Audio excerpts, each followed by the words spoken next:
Do you know when you're triggered? By the end of this video or podcast, you're going to have 3 tips to know when you're triggered.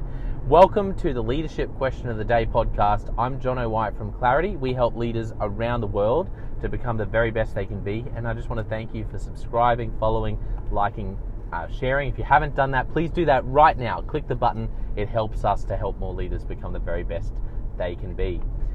Today's question is, do you know when you're triggered?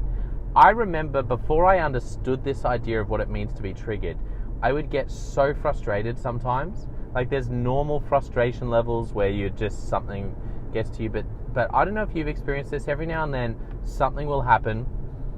Something that to this day I find for some reason I find really triggering is like internet not working. Like there's something about that. There's something about that where your internet, it should be working. There's no reason it shouldn't be, and a page is just slowly loading.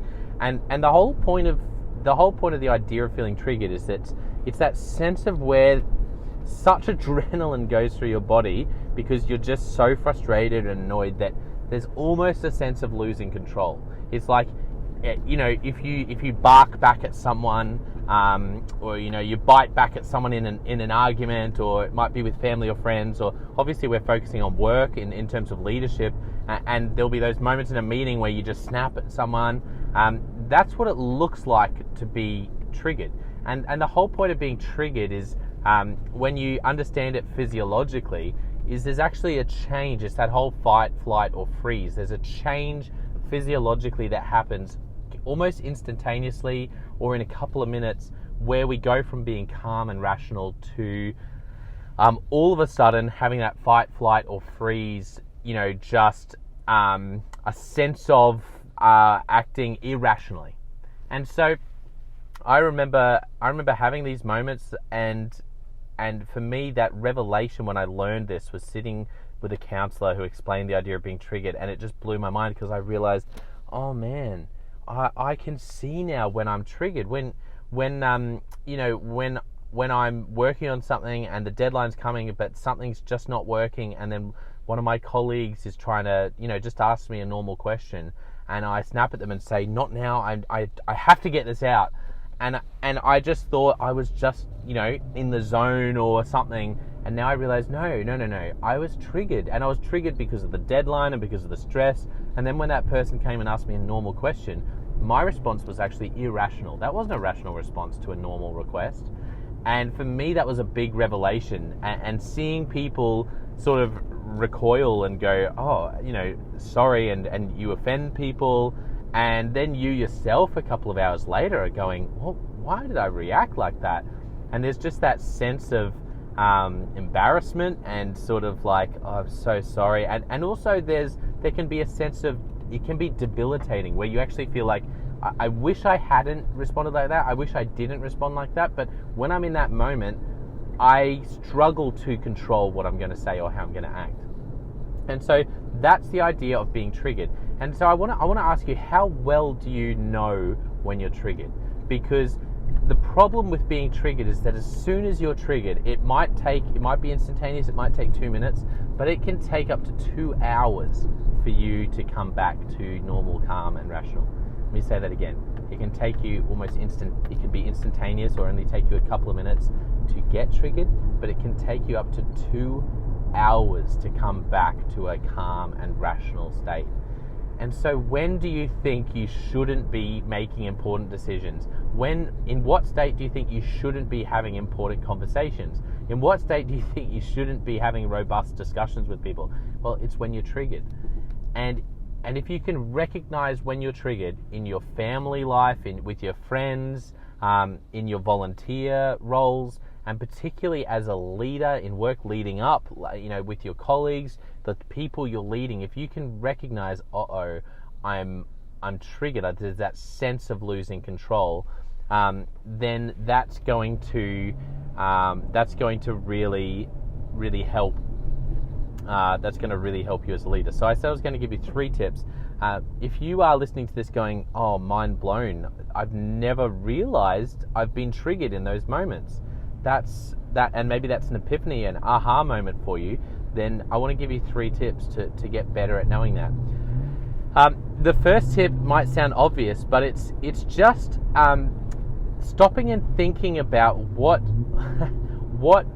tends to really trigger you. Like, you may have never thought about this, but just stop and think about it. What are some things? What are some words? Who are some people? Like I mentioned, the whole internet thing. It's really funny. A lot of things don't affect me at all, and I can stay very calm. But when I'm trying to do something and the internet's doing that, I just find that I feel my sort of temperature rising in terms of how I'm feeling, and I feel like, whoa, I'm getting triggered by like the internet not working. What's with that? Like that shouldn't be a really big deal to me, but it can be, and then that affects how I make decisions or how I interact with people. So have a think. Firstly, what are the triggers? When do you lose control? When do you snap back at people? What are the circumstances? Who are the people? What are some of the words? Sometimes there will be events, and in terms of why we get triggered, that's a whole other conversation.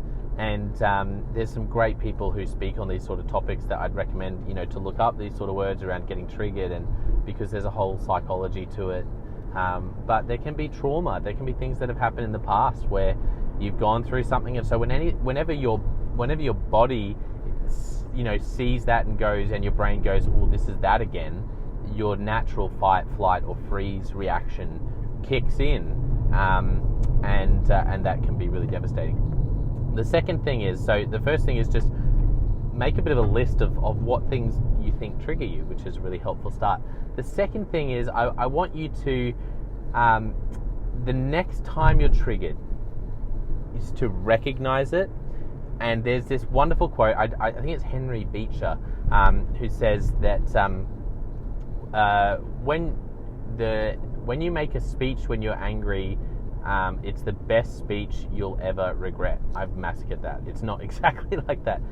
When you speak when you're angry, and you'll make the best speech you'll ever regret. I love that thought. When you're triggered, it's the worst time to be making important decisions, having important conversations, having robust discussions. And as you mature as a leader, one of the things that you'll grow in is learning about this and actually not being as easily triggered. I was with some great leaders recently, and we were chatting about the idea of being untriggerable, and I just thought, they mentioned that, I thought, that's genius, that's such a good thought. And the other thing though is, it's when you feel triggered, when you recognize, ooh, I'm feeling triggered right now, is learning to have the willpower to go, you know what, I need to exit this conversation, this situation. I need to put some sort of stop on what I'm doing, because this is not the time for a robust discussion, for a important decision, and I need to do whatever I can to avoid doing that. Because we often think about arguments we have, say even with family and friends, we often argue when we have the courage to argue about it when we get triggered, which sounds good because you've got all of a sudden got the courage to go there, but that's when we're least rational, and so that's when what we're saying is likely to be least helpful.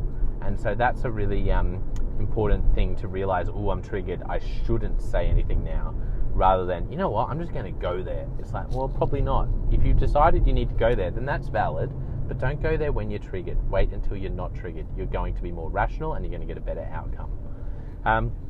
And the third tip I want to give you in terms of knowing when you're triggered is to have a conversation with some of the people that are really close to you.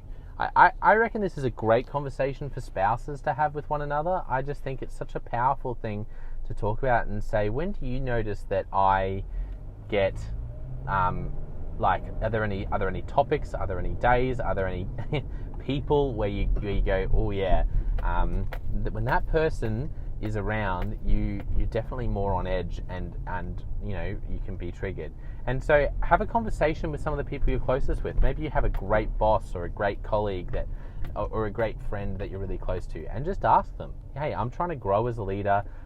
I've just been introduced to this idea recently of being triggered, and I really want to get better at leading from a rational and calm place as much as possible. When have you noticed that there are particular things or times where you have to walk on eggshells around me because I get triggered? I think that's such a great move to do as a leader. I just think that would be really wise. So there you go. If this has helped you to get clear in your leadership, then wherever you're watching or listening, please comment with the word clarity. Everything we do is about helping leaders to get clear in their leadership and really just to invest in people to become everything they're meant to be. I can't wait to hang out with you again. Thank you so much for spending time with me today. If you haven't already, please do go. It really helps us if you go and you subscribe, follow, like, or share. It just helps us to get the word out to help more leaders become the best they can be. Plus, it'll keep you in the loop with all the new content we're constantly producing, so that you know about that and can hopefully we can invest in you and continue to help you. So love hanging out. Thanks for your time today, and looking forward to spending some more time with you soon. Cheers.